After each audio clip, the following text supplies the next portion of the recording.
all these, I think that the creation of Virology Institute and National Disease Prevention Management Authority should be prioritized. I agree that the emergence of COVID-19 emphasized the need of have a Virology Institute and National Disease Prevention Management Authority. This is not just about building establishment, buying equipment, and the laboratories, but also having a training virology experts. And let us not forget that we are still dealing with COVID-19 and the monkeypox. Additionally, I think the Medical Reserve Corps should be prioritized since it can be helped when faced with pandemics such as COVID-19. The pandemic exposed the flaws of our healthcare systems.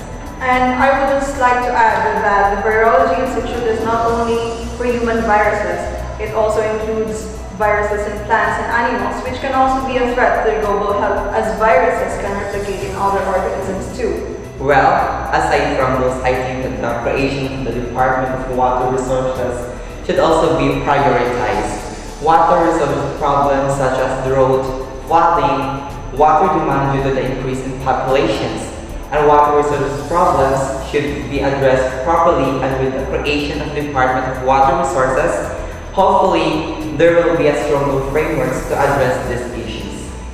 Lately in some parts of Maraman, especially in Dologon, they are experiencing water interruptions already. And this happens when the rain is strong enough to destroy some water pipes. The same problem can be observed in Davao City. Have you heard of it? Yes, in far-flowing areas in Davao City, people are really complaining about inconsistent water supply. There were also a diarrhea outbreak just recently that was suspected to be caused by contamination of the water supplies due to the flood. This also leads us to the next important legislative, the E-Governance Act. Frameworks for the problems such as this can be shared and used by different LGUs, which can make it easier to solve the problems.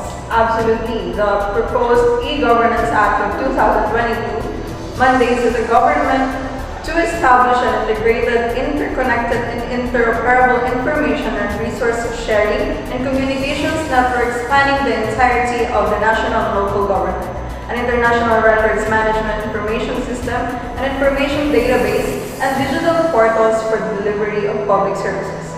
Aside from information sharing, transactions will hopefully become easier through the E-Governance Act.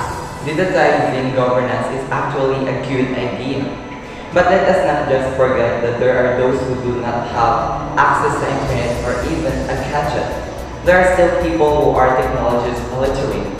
Well, hopefully, this can also be addressed by the set of legislation. Science and technology really hold the key to progress and development of any nation. Imagine how easy it would be if every government-related papers can be accessed immediately.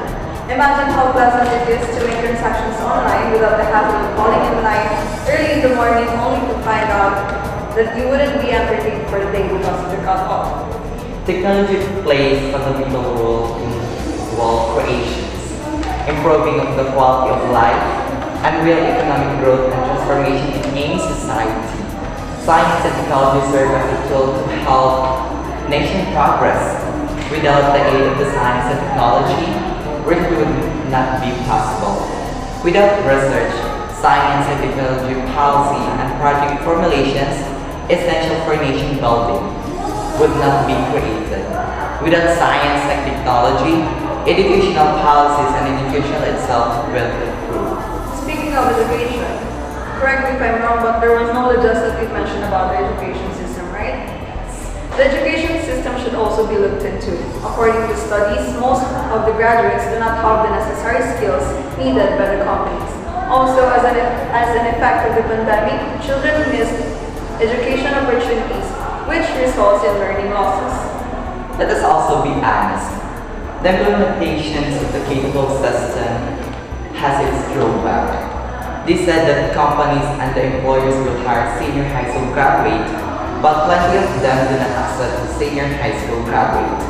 Other than that, there are also subjects in senior high school that is still required to take in college, except that the subject name is different.